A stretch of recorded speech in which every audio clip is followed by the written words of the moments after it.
Meus amados irmãos e irmãs, muito boa noite.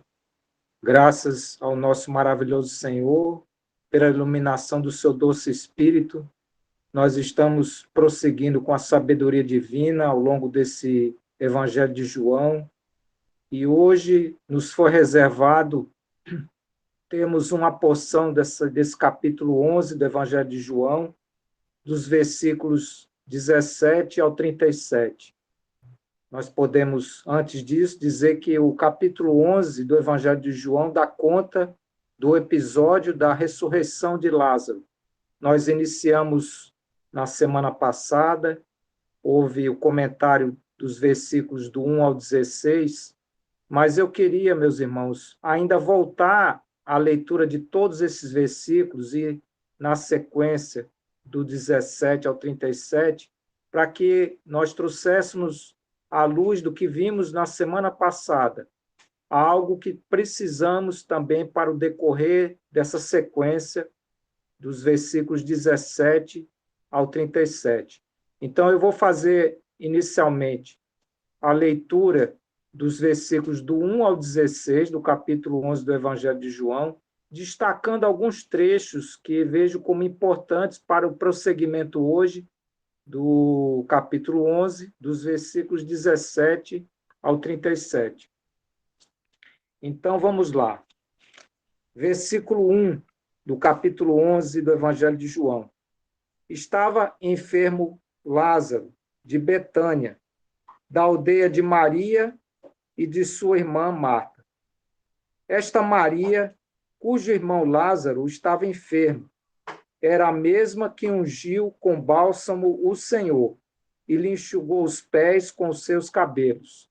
E aqui eu queria fazer já inicialmente o comentário acerca desse versículo 2, que esse comentário que aqui diz acerca que o Senhor foi ungido e que Maria, essa que enxugou os pés do Senhor, se encontra, como nós vamos ver, lá depois no capítulo 12 do Evangelho de João. Então, o início do capítulo 12 dá conta disso.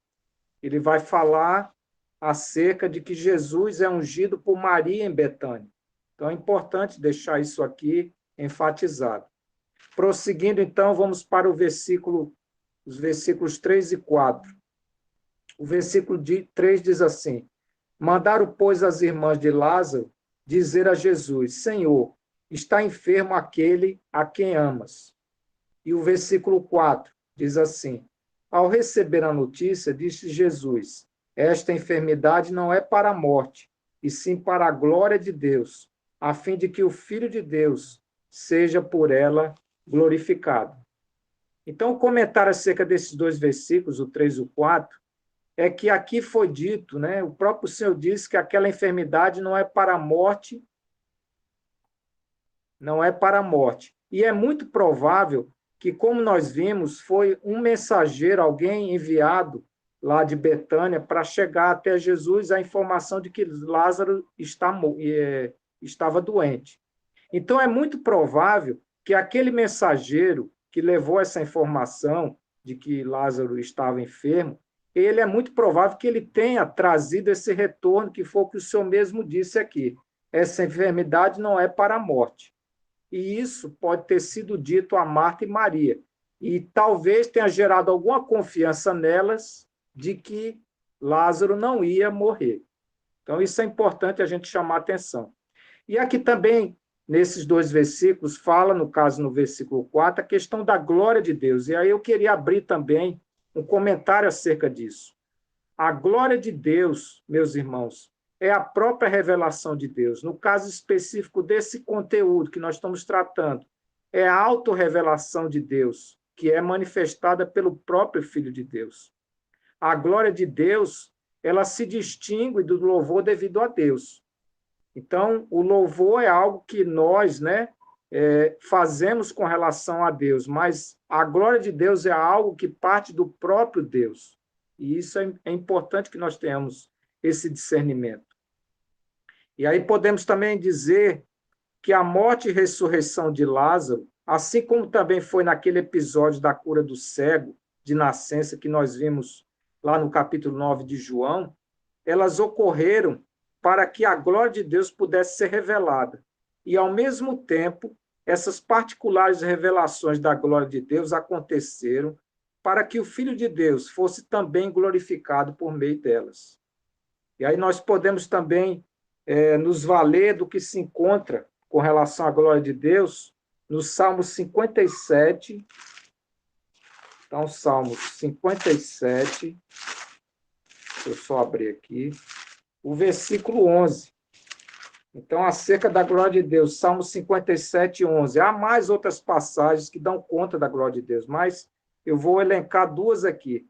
O Salmo 57, 11, que diz assim: então se dirá, desculpe, 57, 11. Sê exaltado, ó Deus, acima dos céus, e em toda a terra esplenda a tua glória. E o Salmo 113, versículo 4. Então, são salmos que dão conta da glória de Deus. Então, o 113, o verso 4, que diz assim: excelso é o Senhor, acima de todas as nações, e a sua glória acima dos céus. Então, nós só podemos realmente ter o entendimento que a glória é algo que parte do próprio trono de Deus. E aí, ainda sobre a glória de Deus, podemos dizer que a cura do cego de nascença e a ressurreição de Lázaro foram oportunidades para Deus revelar a sua glória e, ao mesmo tempo, glorificar o seu Filho. Pois este é o propósito do Pai, que todos honrem o seu Filho enquanto honram o próprio Pai. Isso nós podemos também nos valer do que se encontra no próprio Evangelho de João, o capítulo 5, o versículo 23.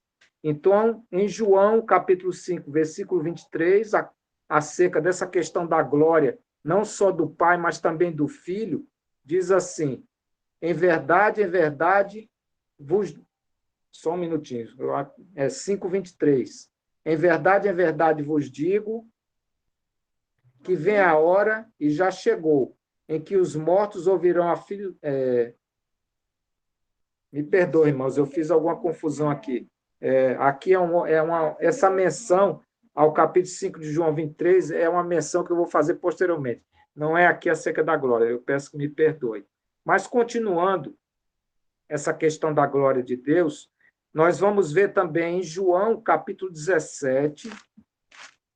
Então, em João, capítulo 17, o versículo 4, diz assim: o próprio Senhor vai dizer lá em João, capítulo 17, versículo 4: eu te glorifiquei na terra, consumando a obra que me confiaste para fazer. Então, nós vemos realmente essa questão da glória, tanto a manifestação da glória de Deus, mas também a inserção do seu Filho em tal glória. Isso nós estamos vendo nesses exemplos, como isso tem se manifestado. E prosseguindo, nós percebemos realmente, nessa questão da glória de Deus, uma interação dessa glorificação mútua. Então, nós vemos que o Filho glorifica o Pai e também o Pai glorifica o Filho. Então, o Pai e o Filho estão mutuamente comprometidos com a glória, um do outro. E também podemos dizer que o momento supremo da glorificação do Pai no Filho e do Filho no Pai, nessa condição humana de Jesus Cristo, ela virá através da morte de Jesus na cruz do Calvário.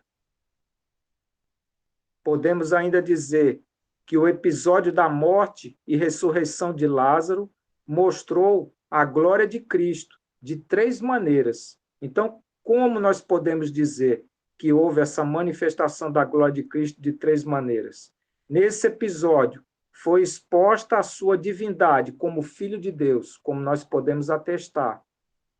Nesse episódio, também ele contribuiu para o fortalecimento da fé dos seus discípulos. E também nesse episódio, o Senhor, nessa proposta, nesse acontecimento, isso foi mais um impulso para o Senhor ir à cruz.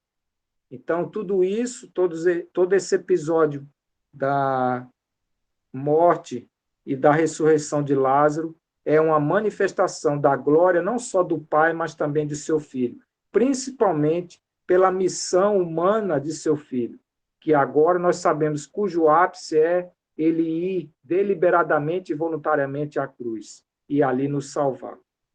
E aí, continuando, voltando lá a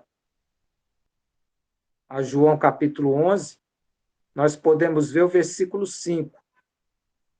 Isso ainda, irmãos, como introdução que nós vamos ver hoje, do 17 ao 37. Então, o versículo 5 diz assim: ora, amava Jesus a Marta e a sua irmã e a Lázaro. E aí eu queria destacar a ênfase desse versículo 5, que o nosso próprio irmão Alex, na semana passada, ele enfatizou, porque nós vamos ver lá no versículo 6, na questão de que o Senhor, né, mesmo sabendo a notícia de que Lázaro estava doente, ele ainda se demorou por 2 dias. Mas o conteúdo do versículo 5 mostra que Lázaro não era qualquer pessoa, era realmente alguém que Jesus amava. Então, esse contraponto do versículo 5 ele é muito importante, para que a gente não leia o versículo 6 e ache que o Senhor ali se demorou por 2 dias por conta de que Lázaro não era tão importante, era assim. Mas a questão que nós temos que ver aqui é a obediência desse filho à vontade de seu pai. Então, prosseguindo, vamos agora no versículo 6, que assim diz: quando, pois, soube que Lázaro estava doente, ainda se demorou 2 dias no lugar onde estava. E aí nós sabemos que nós já tínhamos visto, nessa questão do versículo 6, aquilo que se encontra, meus irmãos, no Eclesiastes capítulo 3, em que fala que tudo tem seu tempo determinado, e que, muito mais do que isso, o próprio Filho vem realmente a demonstrar a sua obediência à própria palavra. Então, esse Verbo encarnado, ele pacientemente, diante de toda a situação, mesmo sabendo que o seu amigo, seu grande amigo, estava doente, ele esperou a vontade de Deus, esperou o momento certo para que ele pudesse ir a Betânia visitar Lázaro, confortar sua família e trazer muito mais do que isso, trazer a glória de Deus. E também verificamos a questão do tempo certo naquele episódio que nós vimos quando estudamos o capítulo 7 de João, naquele episódio em que os irmãos queriam que Jesus fosse a Jerusalém naquela época, e o Senhor mesmo disse ali no capítulo 7, o versículo 6, quando impulsionado pelos seus irmãos que queriam que ele fosse a Jerusalém para revelar realmente a sua manifestação, não em oculto, mas em público, os seus feitos, né? O Senhor diz assim no versículo 6, o meu tempo ainda não chegou, mas o vosso sempre está presente. Então, prosseguindo, nós vamos agora, eu vou fazer uma leitura agora dos versículos 7 ao 16, que eu não vou destacar esses versículos, para que a gente possa, no caso, adentrar no conteúdo de hoje. Então, o versículo 7 até o 16, eu farei a leitura agora. Então, versículo 7. Depois disse aos seus discípulos, vamos outra vez para a Judéia. Disseram-lhe os discípulos, mestre, ainda agora os judeus procuravam apedrejar-te, e voltas para lá? Versículo 9. Respondeu Jesus, não são 12 as horas do dia? Se alguém andar de dia, não tropeça, porque vê a luz deste mundo. Mas se andar de noite, tropeça, porque nele não há luz. Versículo 11. Isso dizia e depois lhes acrescentou, nosso amigo Lázaro adormeceu, mas vou para despertá-lo. Disseram-lhe, pois, os discípulos, Senhor, se dorme, estará salvo. Versículo 13. Jesus, porém, falara com respeito à morte de Lázaro, mas eles supunham que tivesse falado do repouso do sono. Versículo 14. Então Jesus lhes disse claramente, Lázaro morreu. Versículo 15. E por vossa causa me alegro de que lá não estivesse, para que possais crer, mas vamos ter com ele.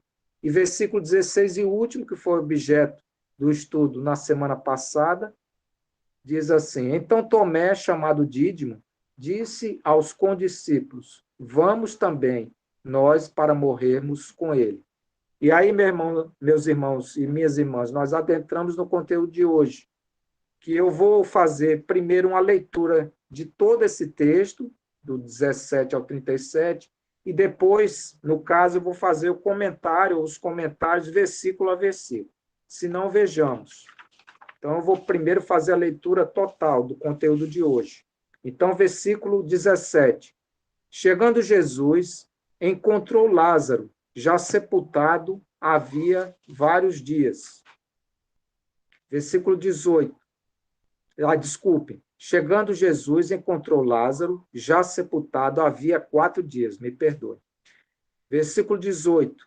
Ora, Betânia estava a cerca de 15 estádios perto de Jerusalém. Versículo 19. Muitos dentre os judeus tinham vindo ter com Marta e Maria para as consolar a respeito de seu irmão. Versículo 20. Marta, quando soube que vinha Jesus, saiu ao seu encontro. Maria, porém, ficou sentada em casa. Disse, pois, Marta a Jesus: Senhor, se estiveras aqui, não teria morrido meu irmão. Versículo 22. Mas também sei que, mesmo agora, tudo quanto pedires a Deus, Deus tu concederá. Versículo 23. Declarou-lhe Jesus: Teu irmão há de ressurgir. Versículo 24. Eu sei, replicou Marta, que ele há de ressurgir na ressurreição no último dia. Versículo 25. Disse-lhe Jesus: Eu sou a ressurreição e a vida. Quem crê em mim, ainda que morra, viverá. Versículo 26. E todo o que vive e crê em mim não morrerá eternamente. Crês isto? Versículo 27. Sim, Senhor. Respondeu ela: Eu tenho crido que tu és o Cristo, o Filho de Deus, que devia vir ao mundo. Versículo 28. Tendo dito isto, retirou-se e chamou Maria, sua irmã, e lhe disse em particular: O mestre chegou e te chama. Versículo 29. Ela, ouvindo isto, levantou-se depressa e foi ter com ele. Versículo 30. Pois Jesus ainda não tinha entrado na aldeia, mas permanecia onde Marta se avistara com ele. Versículo 31. Os judeus que estavam com Maria em casa e a consolavam, vendo-a levantar-se depressa e sair, seguiram-na, supondo que ela ia ao túmulo para chorar. Versículo 32. Quando Maria chegou ao lugar onde estava Jesus, ao vê-lo, lançou-se-lhe aos pés, dizendo: Senhor, se estiveras aqui, meu irmão não teria morrido. Versículo 33. Jesus, vendo-a chorar, e bem assim os judeus que a acompanhavam, agitou-se no espírito e comoveu-se. Versículo 34. E perguntou: Onde o sepultastes? Eles lhe responderam: Senhor, vem e vê. Versículo 35. Jesus chorou. Versículo 36. Então disseram os judeus: Vede quanto o amavam. E versículo 37, o último. Mas alguns objetaram: Não podia ele, que abriu os olhos ao cego, fazer que este não morresse? Então, irmãos, agora nós vamos adentrar, né, nos comentários acerca desses versículos que foram lidos, do 17 ao 37. Mas antes, é necessário, irmãos, a gente observar que estamos no último tempo da vida humana de Jesus Cristo, cujo clímax é a sua morte de cruz. Nós teremos a seguir no capítulo 12 que Jesus será ungido por Maria 6 dias antes de sua derradeira Páscoa com seus discípulos. Então é importante a gente ter a noção desse contexto. O senhor já está nos seus últimos dias, a vontade de Deus, e o Filho sabe muito bem disso, que é para que ele vá à cruz e ali padeça por nós. E tudo isso agora, toda a trama, né, para que tudo isso aconteça, tudo isso está realmente se sucedendo. Então, nós chegamos nesse capítulo 11, estamos já diante do clímax de tudo que vai acontecer, e que, graças ao Senhor, tudo isso aconteceu. Então, irmãos, agora voltando lá ao teor do conteúdo dos versículos 17 ao 37, eu vou iniciar com o versículo 17. Então, eu vou fazer a leitura e os comentários. Então, o versículo 17 novamente. Chegando Jesus, encontrou Lázaro já sepultado havia 4 dias. Então, acerca dessa leitura, a ênfase aqui é a questão de que Lázaro já havia sido sepultado há 4 dias. E aí nós trazemos de novo aquele dilema do Senhor, que muito amava Lázaro, né? A questão de que, como no coração dele se pesou a vontade dele de ir visitar aquele seu amigo, mas nós também vemos o dilema com relação à obediência desse maravilhoso filho, à vontade de seu pai. Nós vimos naquele capítulo lá do Evangelho de João, capítulo 7, versículo 6, naquele episódio que os seus irmãos queriam que ele fizesse uma aparência pública em Jerusalém, e o Senhor disse que ainda não é chegado o tempo dele. Nós sabemos que Jesus é a própria ressurreição e a vida, mesmo diante desse quadro da morte de Lázaro, precisamos pensar nisso, precisamos, como eu já falei, essa questão do seu dilema, mesmo amando Lázaro, teve que esperar 4 dias para que se manifestasse a vontade do seu pai, a direção que o próprio pai daria a ele. E aí nós perguntamos, meus irmãos, será que nós, como seguidores do nosso amado Senhor, nós somos assim também? Será que nas situações em que nos envolvemos, somos capazes de aguardar a manifestação da vontade de Deus para depois agirmos ou não? Ou será que nós somos afoitos em querer fazer a vontade do Senhor, querer fazer alguma coisa para o Senhor, ou querer desenvolver alguma obra para o Senhor, sem nem antes consultá-lo sobre qual a sua vontade? Então, esse episódio, esse versículo, ele tem muito para falar para nós. Ele precisa nos dar discernimento espiritual. Nós, embora às vezes muito afoito em queremos fazer as coisas, precisamos realmente consultar interiormente a voz do Senhor. Senhor, é realmente para o momento que eu faça isso ou aquilo, ou até não faça isso ou aquilo. Então, que nós possamos ser iluminados pela vontade do Senhor. Muitas vezes nós somos afoitos, queremos fazer as coisas, mas é necessário que nós possamos ouvir essa doce voz interior. E sabemos que o Espírito Santo que habita em nós jamais vai deixar de manifestar a vontade que Deus tem para com nossas vidas em relação ao serviço do Senhor. Então, que esse versículo tenha realmente um peso significativo em nosso viver espiritual. E aqui também, irmãos, eu queria abrir um parênteses com relação a essa questão dessa família, lá Marta, Maria e Lázaro.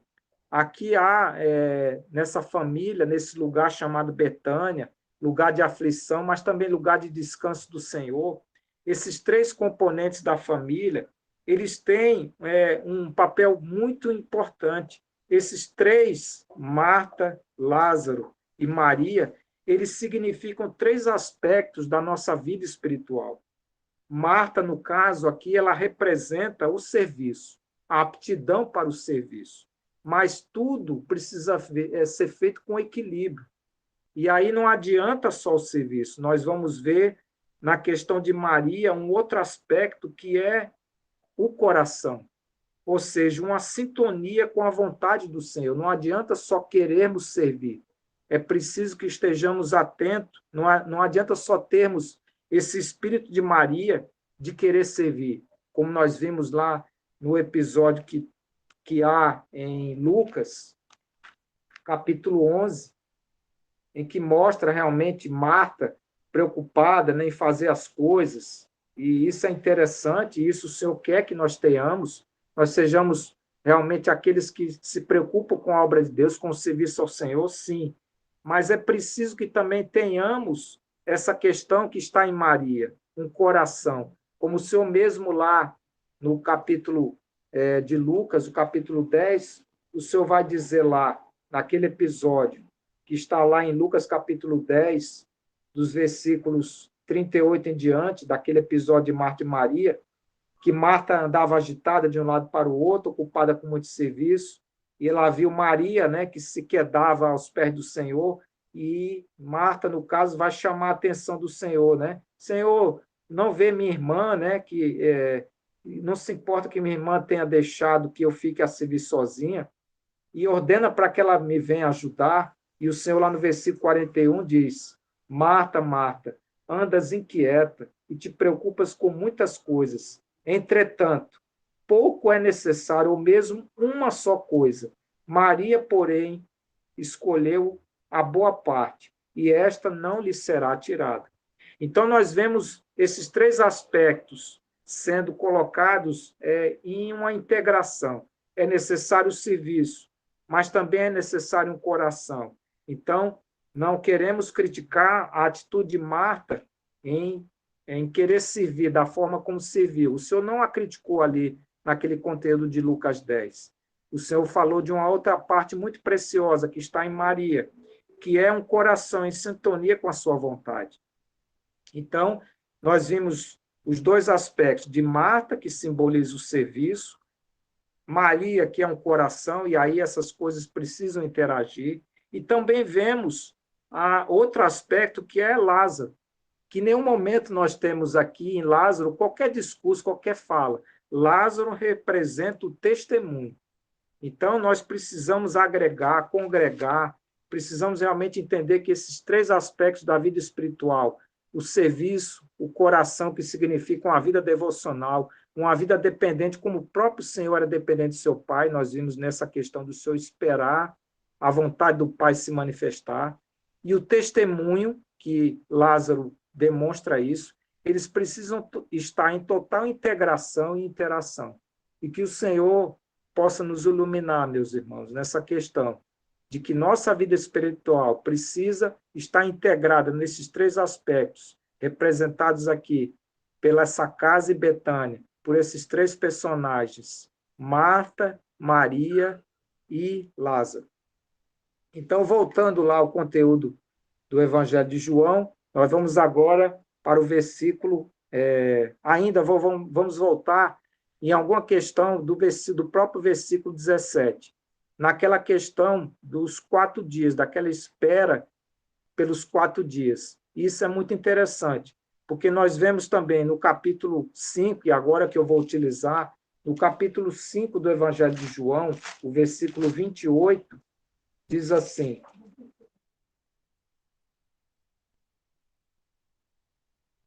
não, mas agora é o 28. Naquela do 23 eu me enganei, mas depois, se o senhor se permitir, a gente faz a correção.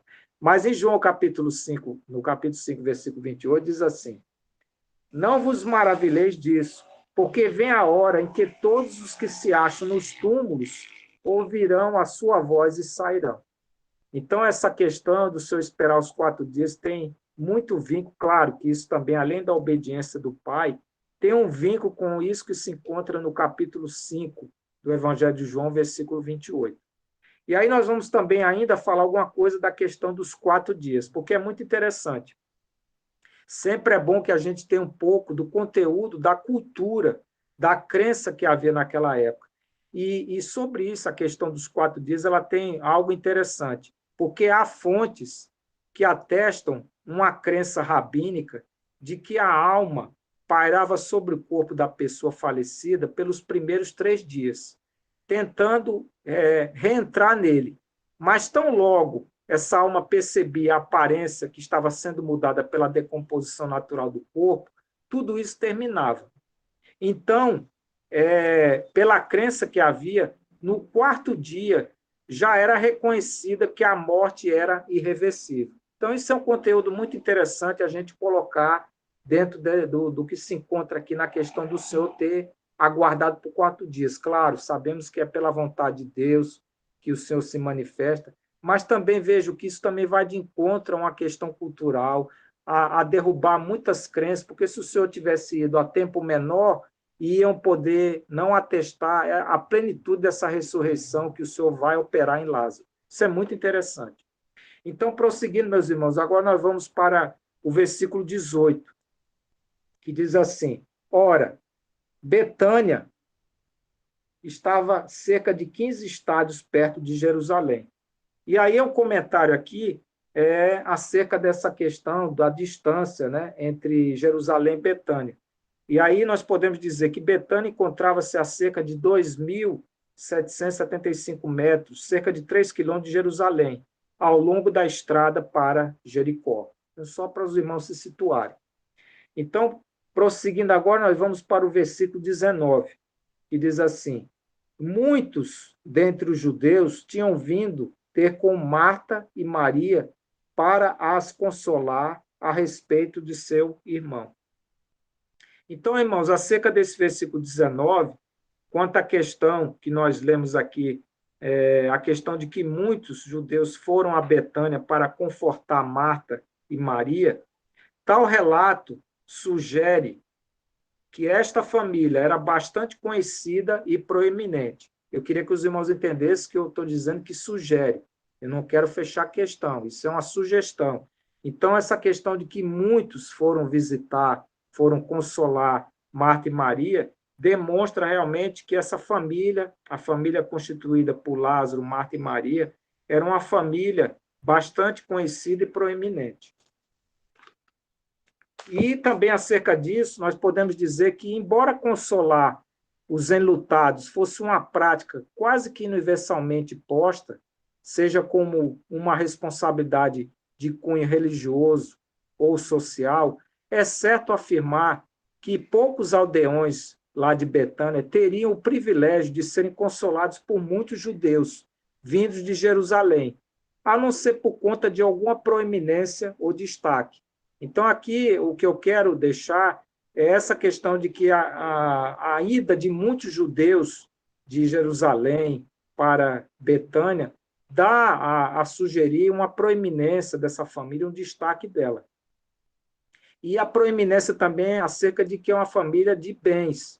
E com relação a essa questão de que era uma família de bens, né, de uma proeminência em termos de bens, nós podemos também dizer que essa família pode-se concluir que é uma família proeminente pelo preço do perfume que foi derramado, isso é uma outra coisa que evidencia isso, aquele perfume que foi derramado generosamente sobre Jesus por Maria, no relato que se encontra lá no capítulo 12 do mesmo Evangelho de João. Então, são algumas coisas que eu queria destacar, mas isso não é conclusivo. Os irmãos, se não discordarem, isso não é problema. Isso aqui é algo que pode enfatizar o que eu estou trazendo para os irmãos, tá? Acerca dessa proeminência, acerca do que, por que houve nesse fúnebre de Lázaro tantos e tantos judeus que lá compareceram. Então, prosseguindo, vamos agora para o versículo 20, que diz assim: Marta, quando soube que vinha Jesus, saiu ao seu encontro. Maria, porém, ficou sentada em casa. Aqui, irmãos, que não gere em nós qualquer sentimento de diferença do comportamento de Marta e de Maria. Nós já tínhamos visto aquele relato lá do capítulo 10 de Lucas, né, que o Senhor diz para a própria Marta, né, que Maria tinha escolhido a melhor parte. Nós não podemos fazer qualquer crítica por conta da ida apenas de Marta e a questão de Maria ter ficado ainda. Mas é interessante que isso aconteceu porque havia necessidade de privacidade, de encontro com o seu mestre. Se Marta e Maria tivessem ido, as duas ao mesmo tempo, ao encontro do seu mestre, muito provavelmente aqueles judeus que estavam lá, com aquela questão de dar uma assistência fúnebre, também teriam ido. E isso seria algo que prejudicaria um momento de privacidade que cada uma delas queria ter com seu mestre. Então, que nós não tenhamos qualquer julgamento com relação a essa ida, inicialmente de Marta ao Senhor e a questão de Maria ter ficado. Isso é importante nós destacarmos aqui. a necessidade de um momento privativo, e aí Marta foi inicialmente, depois nós vamos ver que Marta vai possibilitar com que Maria também tenha isso, embora isso foi prejudicado, como nós vamos ver no decorrer. E agora eu queria fazer a leitura na sequência dos versículos 21 ao 27, que eles dão conta, né, dessa ida de Marta até Jesus e do diálogo que há entre Marta e Jesus. Então, eu vou fazer a leitura e depois os comentários desse teor, do 21 ao 27. Então, o versículo 21 ao 27. Disse, pois, Marta a Jesus, Senhor, se estiveras aqui, não teria morrido meu irmão. Mas também sei que mesmo agora, tudo quanto pedires a Deus, Deus tu concederá. Declarou-lhe Jesus, teu irmão há de ressurgir. Eu sei, replicou Marta, que ele há de ressurgir na ressurreição no último dia. Disse-lhe Jesus, eu sou a ressurreição e a vida. Quem crê em mim, ainda que morra, viverá. E todo que crê, todo que vive e crê em mim, não morrerá eternamente. Crês isto? Sim, Senhor, respondeu ela. Eu tenho crido que tu és o Cristo, o Filho de Deus que devia vir ao mundo. Então, irmãos, com relação a esse conteúdo, esse discurso, esse diálogo de Marta com Jesus, nós podemos dizer que Jesus, nesse discurso, ele está prometendo uma ressurreição mais imediata para Lázaro, e não aquela que ocorrerá no último dia. Então, isso é importante ser dito. A preocupação de Jesus nesse diálogo é desviar o foco de Marta de uma crença abstrata sobre o que acontecerá no último dia, para uma realidade pessoal naquele que é o único que pode provê-la. Então, veja, muitas das vezes nós somos levados a crer em muitas coisas que devem acontecer, mas nós precisamos ter uma realidade que as coisas elas já aconteceram, elas já são reais, mediante a manifestação daquele pelo qual tudo é possível acontecer. Então, isso aqui nos traz realmente uma questão muito interessante, que nós precisamos entender que o Senhor já foi à cruz, o Senhor nos libertou, o Senhor já fez tudo, e nós temos essa realidade, ela precisa ser uma realidade hoje em nosso viver, não uma realidade de uma expectativa, não uma realidade de algo que está por acontecer, mas uma realidade que hoje já é presente em nosso viver. Nós só veremos um dia a manifestação de nosso Senhor, vendo Ele pessoalmente como Ele é, mas a obra dele já opera em nós. E isso é muito interessante, esses versículos trazem esse conteúdo. Jesus quer trabalhar com Marta isso, e Jesus quer trabalhar conosco isso. Nós não estamos aqui professando uma coisa que vai acontecer, nós precisamos professar algo que já ocorreu, que faz parte de nossas vidas. Louvado seja o nome do Senhor. Então, irmãos, assim como ele não só ele dá o pão do céu, como já tínhamos visto lá no capítulo 6 do Evangelho de João, versículo 27, naquele episódio, não só o Senhor, ele dá o pão do céu, mas ele mesmo é o pão da vida. Assim também, nesse mesmo episódio, ele não só ressuscitará os mortos no último dia, mas ele mesmo é a própria ressurreição e a vida. Então, isso é muito importante, está bem evidenciado, e o Senhor trabalha com Marta nesse sentido. E aí também podemos dizer que não há ressurreição e nem vida eterna fora dele. Esse é o próprio Senhor que fala com Marta. Ele é a própria ressurreição, é a própria vida. E aí também precisamos fazer o discernimento de que a vida comum e mortal, ela desaparece. Então, foi o que aconteceu com Lázaro. A sua vida comum e mortal, ela desapareceu. Porém, a vida que Jesus dá, ela nunca termina. É nesse sentido que qualquer pessoa que vive e crê em Jesus nunca morrerá. E aí também, por fim, com relação a esses versículos que foram lidos do 21 ao 27, nós temos o confronto experimentado nos versículos 39 e 40. Por quê? Porque Marta aqui, o Senhor pergunta, você crê em tudo isso? Você crê realmente? E ela diz, sim, Senhor, respondeu ela, no versículo 27. Eu tenho crido que tu és o Cristo, o Filho de Deus, que devia vir ao mundo. Só que nós vamos ver na sequência, e eu não queria entrar nessa sequência, nos próximos versículos que o Senhor vai nos dar, mas é importante chamar a atenção disso. Os irmãos vão ver que lá nos versículos seguintes, que são 39 e 40, lá diz assim, então ordenou Jesus, tirai a pedra. Disse-lhe Marta, irmã do morto, Senhor, já cheira mal porque já é de 4 dias.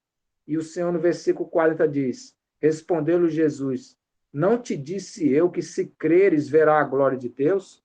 Então, irmãos, isso aqui é algo que o Senhor confrontou Marta e confronta cada um de nós hoje.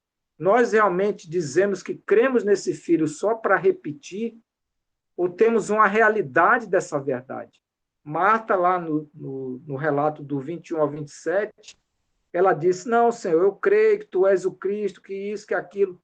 Mas o Senhor ali, episódios depois, o Senhor confronta. Você crê realmente nisso? E isso o Senhor está a perguntar a cada um de nós, irmãos. Nós cremos realmente que o Senhor, a ressurreição é a vida? Nós cremos realmente que diante dos problemas o Senhor está ali manifestando a sua glória? Nós cremos que nós estamos diante dele e esperamos a sua vontade se manifestar? E que o Senhor nos ilumine acerca desses conteúdos, irmãos. Então, prosseguindo, nós vamos fazer a leitura agora dos versículos 28 e 29. Então, versículo 28. Tendo dito isto, retirou-se e chamou Maria, sua irmã, e lhe disse em particular, o mestre chegou e te chama. E o 29. Ela, ouvindo isto, levantou-se depressa e foi ter com ele. Então, acerca desses dois versículos, o 28 e o 29, nós vemos aqui o cuidado de Marta em chamar Maria em particular. Esse cuidado dela é uma tentativa de proporcionar à sua irmã um encontro com seu mestre, aquela privacidade que a própria Marta teve com seu Senhor. Ela aqui também vem com esse propósito de proporcionar essa privacidade para que o próprio mestre tenha esse contato, né, privativo com Maria. Por conta que na casa de Lázaro, de Maria e de Marta, aquela casa estava repleta de pranteadores. E aí eu vou agora lançar uma questão que depois vai ser feita a explicação. Essa casa de Lázaro, Maria e Marta, ela estava repleta de pranteadores, profissionais e não profissionais. Então, os irmãos guardem esse conceito, que depois vai ser feito um comentário sobre isso. Então, a casa de Lázaro, Maria ali estava cheia daquelas pessoas, né? Aqueles pranteadores. E era interessante que fosse tido um contato muito privativo entre Maria, que tinha ficado, e o próprio Senhor. Assim como Marta teve esse contato, Marta agora toma as providências para que Maria também tenha esse encontro. Isso é muito interessante. Então, prosseguindo, nós vamos fazer, os irmãos, lembrem-se que eu depois vou fazer um comentário sobre essa questão dos pranteadores que lá se encontraram, aquela multidão de judeus. Ali havia pranteadores profissionais e não profissionais. Isso é muito interessante. Então, agora, prosseguindo, vamos para o versículo 30, que ele diz assim, pois Jesus ainda não tinha entrado na aldeia, mas permanecia onde Marta se avistara com ele. Irmãos, esse versículo 30 ele é muito interessante. Mostra aqui que Jesus não adentrou na aldeia de Betânia, ele ali permaneceu. Isso traz uma coisa muito interessante. Nós temos aquele relato bíblico que diz assim, buscai em primeiro lugar o seu reino e a sua justiça, e todas as outras coisas vos serão acrescentadas. Um ensinamento deixado por Jesus, que é muito importante para nós. Vejam que Jesus, ele não adentrou na aldeia, ele não se preocupou consigo mesmo, porque ele poderia ter ido para a casa de Lázaro, né? Ser ali recebido, tratar de algum cansaço dele, receber alguma alimentação. Ele não se preocupou com ele. E isso é um ensinamento muito importante para nós. Será que nós, quando incumbidos pelo Senhor de alguma atividade, pensamos nas pessoas, naqueles que o Senhor quer que nós sejamos designados para levar a sua palavra, o seu conforto? ou pensamos em nós mesmos? Então, esse versículo 30 pode parecer um versículo um tanto quanto isolado, mas ele tem um conteúdo muito profundo. E que nós possamos, diante do Senhor, nos arrependermos quando designados pelo Senhor para alguma atividade, para a sua obra, por Ele mesmo indicado, nós pensemos realmente nas pessoas e não em nós, em nosso conforto, em nosso aparato, como estamos. Isso é muito importante para nós, meus irmãos, e deixado pelo próprio Senhor como exemplo. Então, prosseguindo, o versículo 31, ele diz assim: os judeus que estavam com Maria em casa e a consolavam, vendo-a levantar-se depressa e sair, seguiram-na, supondo que ela ia ao túmulo para chorar. Então, nós vemos aqui aquilo que já tinha sido dito, né? Aquela tentativa de Marta, né? De que Maria tivesse um momento em particular privativo com o Senhor, foi frustrado. Mas tudo é para a glória e honra de Deus, e nós precisamos prosseguir. E aí vamos para o versículo 32, que diz assim: e agora nós vamos dar conta, né, da atitude de Maria. Agora nós tínhamos visto a questão de Marta, e agora nós vamos ver a atitude de Maria com esse encontro com o Senhor. Então, o versículo 32 abre nisso. Ele diz assim: quando Maria chegou ao lugar onde estava Jesus, ao vê-lo, lançou-se-lhe aos pés, dizendo: Senhor, se estiveras aqui, meu irmão não teria morrido. E aqui é muito interessante, meus irmãos, uma abordagem um tanto quanto psicológica, né? Nós podemos dizer assim, que Maria, ao encontrar-se com Jesus, cai aos seus pés, indicando nela menos restrição emocional em relação a Marta.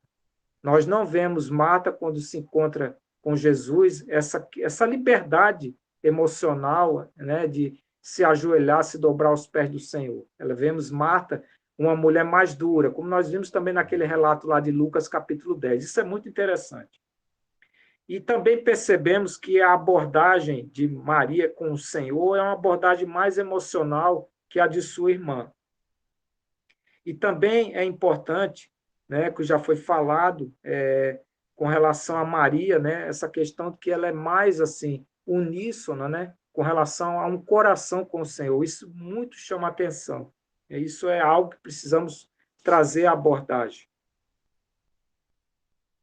E aí também, o que também diz nesse versículo 32 ainda, que Marta, embora tirando essa questão de que ela se lança aos pés, há uma diferença do comportamento dela em relação a Marta, mas a outra atitude é idêntica à de Marta, porque ela traz o mesmo diálogo, ela diz a mesma coisa que Marta disse: Senhor, se estiveras aqui, meu irmão não teria morrido. Isso é muito interessante.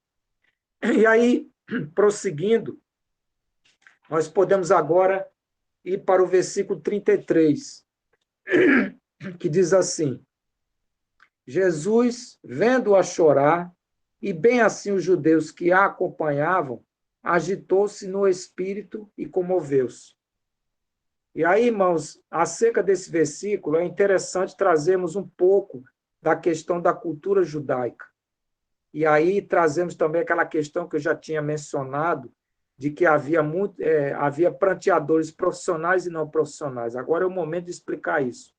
Então, acerca desse versículo 33, o costume funerário judaico ditava que se esperava, mesmo no caso de uma família pobre, que pelo menos houvesse em tal episódio fúnebre 2 flautistas e uma mulher pranteadora, que chamavam também de mulher chorante. Esses profissionais e esses contratados. E aí também nós vimos, né, que a família de Lázaro era tudo, menos uma família pobre. Então, aquele mínimo, né, de ter no cortejo fúnebre 2 flautistas e uma mulher pranteadora ou chorante, isso, o que havia ali era muito mais. Então, lembra aquela questão de que muitos judeus estavam ali.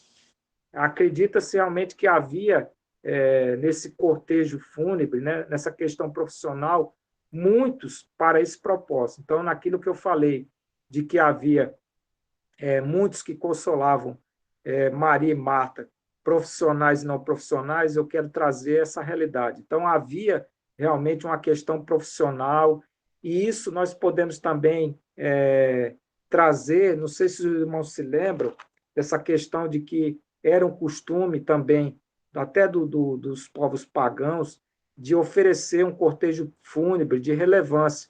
Nós vemos isso lá em Gênesis, capítulo 50, quando da morte, quando houve a morte de Jacó. Os irmãos se lembram disso? Que houve aquele pranteamento, mesmo lá no Egito, algo que durou em torno de 70 dias. E a gente lê aquilo e diz, nossa, que exagero, 70 dias de pranto.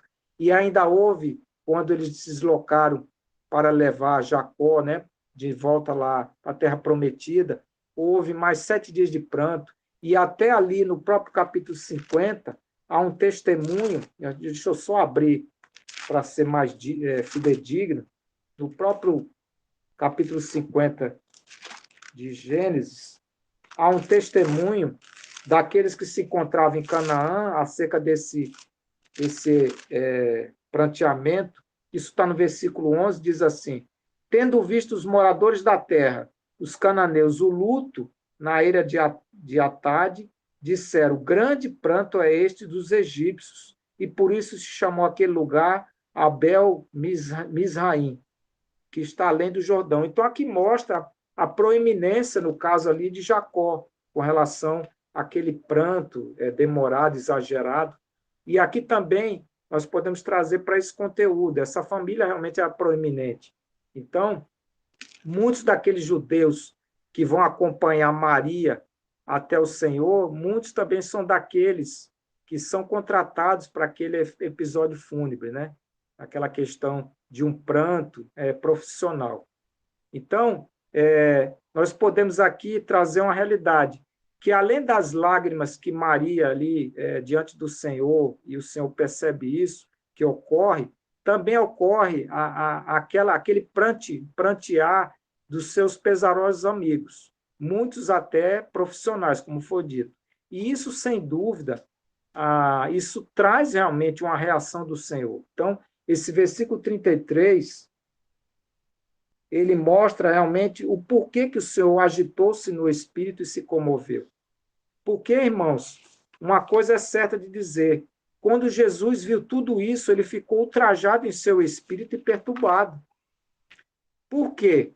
Porque o próprio Jesus, o autor da vida, vê toda aquela situação, Maria chorando do jeito que ela vem, pranteando, e aqueles profissionais, todo aquele ritual de pranto, diante daquele que é autor da vida, como Jesus não vai ficar realmente chocado por ver aquilo? Então, e aí precisamos realmente entender que o sentimento do Senhor não é um sentimento de solidariedade, pelo pesar, por ver realmente aquele sofrimento trazido por Maria e daqueles que acompanhavam.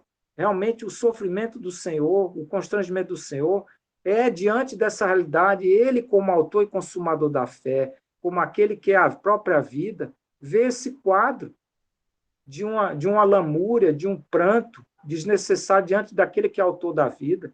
Homens e mulheres que ali estavam diante dele, estavam se lamentando como pagãos, como os outros que não têm esperança. E aí nós podemos nos valer do que se encontra em 1 Tessalonicenses. Vou só abrir aqui. 1 Tessalonicenses, o capítulo 4, versículo 13, diz assim. 1 Tessalonicenses 4, 13. Não queremos, porém, irmãos, que sejais ignorantes com respeito aos que dormem, para não vos entristecerdes com os demais, que não têm esperança. Então, essa é a razão porque o Senhor está daquela forma, porque o Senhor expressa realmente essa agitação no seu espírito. Não há como um quadro desse pranto, diante daquele que é autor da vida, aquele que é a ressurreição e a vida. Então, isso agita o nosso Senhor. Então, é importante isso. E podemos ainda dizer que dor, numa situação de luta, é natural. Porém, a dor que degenera em desespero, que extravasa a sua perda como se não houvesse ressurreição, é uma negação implícita daquela ressurreição. Então é por isso que o Senhor se agita no seu espírito diante desse quadro. Maria em pranto e toda aquela multidão, seja de profissionais ou não, que aparece diante daquele que é autor da vida. Isso é muito interessante. Então, prosseguindo, voltando lá ao nosso conteúdo, então vou voltar aqui a João capítulo 11, agora, no caso, o versículo 34. Versículo 34 diz assim, e perguntou, então Jesus perguntou, onde o sepultaste? Eles lhe responderam, Senhor, vê e vê. E aí, prosseguindo o versículo 35, Jesus chorou. E aqui é a outra explicação. Por que Jesus chora? Jesus realmente chora pela questão nossa, pelo que aconteceu conosco desde aquela desobediência que houve lá em Gênesis. Como ali diz, certamente o homem morreria. Então, Jesus realmente tem compaixão de nós. Ele chora por ver nossa situação, por termos realmente, por ter desobedecido lá no Jardim do Éden. O que aconteceu conosco? Certamente o homem morreria. Então, Jesus chora por essa condição, né? Da nossa desobediência, o estrago que causou. Então, esse choro de Jesus é por conta disso. E aí, prosseguindo, o versículo 36, o penúltimo versículo que nós vamos ver hoje, irmãos, diz assim, então disseram os judeus, vede quanto o amava.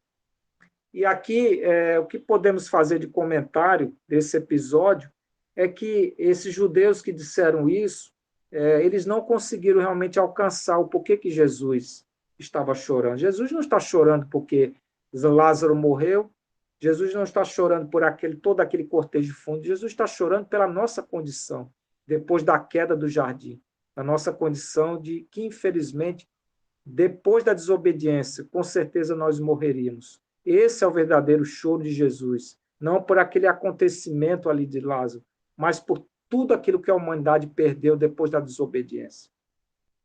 E aí, prosseguindo, o último versículo, que é muito importante ainda, nós vamos fazer um encerramento, mas há comentários a serem feitos acerca dele. Diz assim, mas alguns objetaram, não podia ele, que abriu os olhos ao cego, fazer que este não morresse? E aqui, irmãos, é evidente uma forte incredulidade. É a incredulidade da pessoa cuja fé não se baseia em quem Jesus é e no que ele tem revelado do Pai, mas em manifestações de poder. Então, veja que até hoje nós somos aqueles que adoram manifestar Deus, ou manifestar a glória, manifestar suas obras pelo poder de Deus. Nós costumamos muito dar testemunhos quando tal e tal coisa acontece. Quando há uma cura, todos nós testemunhamos, Jesus curou, Jesus salvou, Jesus fez isso e aquilo. Nós damos manifestações do poder de Deus. E quando essas coisas não acontecem? Nós manifestamos realmente que Ele é e que seu caminho é para nós tudo. Então, isso aqui nos confronta. Isso aqui é algo que realmente também nos provoca para que a gente possa ter discernimento. Nós só damos o testemunho quando o poder de Deus se manifesta e quando no caso aqui não se manifesta. Nós damos também o testemunho de Deus. Isso precisa realmente nos constranger, meus irmãos. Por quê? Porque tal fé, nesse caso aqui, incipiente, tão fraca, que esse texto traz, né, que essa evidência traz, ela exige constantemente novos sinais e milagres. Então, esse povo aqui, que viu realmente aquela cura, que o Senhor abriu os olhos do cego, aquele evento já passou. Nós exigimos nova manifestação do poder de Deus para que eu continue a manifestar, a testemunhar de que esse Deus realmente se manifesta. Lembram-se os irmãos do episódio dos Hebreus, viram tantos prodígios e tantos sinais do Senhor, mas logo estavam a murmurar. E isso não é muito diferente dos nossos dias, que o Senhor nos ilumine acerca dessa prática tão vil, meus irmãos. E aí nós podemos dizer que essa descrença, né, esse falar que se encontra aqui no versículo 37, ele é um motivo do próximo versículo 38, que vai ser visto na próxima semana, mas que eu tenho que fazer alguma referência a ele, porque o Senhor realmente vai novamente se dignar, o Senhor realmente vai demonstrar sua agitação e seu espírito diante desse ultraje que o próprio Senhor escuta, né? Dessa exigência de poder. O poder também se manifesta na fraqueza. E isso realmente o Senhor fica realmente agitado em seu espírito. E aí, irmãos, para finalizar, eu queria só trazer um conteúdo, uma comparação dessa ressurreição que há aqui, e ainda nós vamos ver ao longo dos versículos que os irmãos ainda vão compartilhar, ela não termina por aqui, mas é importante apresentar uma comparação dessa ressurreição de Lázaro com a ressurreição de Jesus. Então, nós podemos dizer que, comparando a ressurreição de Lázaro, que ainda vai acontecer, peço que os irmãos me entendam nesse sentido, mas acho importante trazer essa comparação aqui agora. Lázaro, ele saiu apenas depois que alguns homens tiraram a pedra da porta de sua tumba, enquanto Jesus não necessitou de semelhante ajuda humana. Outro fator comparador da ressurreição de Lázaro com a ressurreição de Jesus. Lázaro saiu amarrado em suas vestes tumulares, ao passo que Jesus passou através das vestes e as deixou para trás. Lázaro voltou ao seu convívio terreno, diferentemente de Jesus, que ascendeu para o seu Pai nos céus. Em outras palavras, meus irmãos, Lázaro era apenas um sinal, uma sombra, uma figura ou um tipo da ressurreição, enquanto Jesus era a própria realidade. O primeiro homem a ser verdadeiramente ressuscitado dentre os mortos não foi Lázaro, mas Jesus. Isso se encontra lá em 1 Coríntios, capítulo 15, o versículo 20, que eu não vou ler, até porque já está terminando o meu tempo, mas os irmãos depois podem conferir. 1 Coríntios, capítulo 15, versículo 20. Lázaro voltou ao tempo das limitações da existência terrena, experimentando a morte outra vez, ao passo que Jesus triunfou sobre a morte, transcendendo para sempre o domínio da morte pela vida. Isso se encontra em Romanos, capítulo 6, versículo 9. Por isso foi Jesus e não Lázaro quem se apresentou como a ressurreição e a vida. Quando Lázaro deixou a sepultura, nada tinha para oferecer ao mundo, a não ser o testemunho de um novo período de vida, que apontava para Jesus como a sua fonte. Somente Jesus, e não Lázaro, poderia suscitar uma fé capaz de ver em Lázaro mais que uma maravilha médica e crer que ele significava a possibilidade de vida eterna. Então, irmãos, com essas palavras, eu termino esse conteúdo do capítulo 11 do Evangelho de João, dos versículos 17 ao 37. Louvado e bendito seja o nome do Senhor. Aleluia.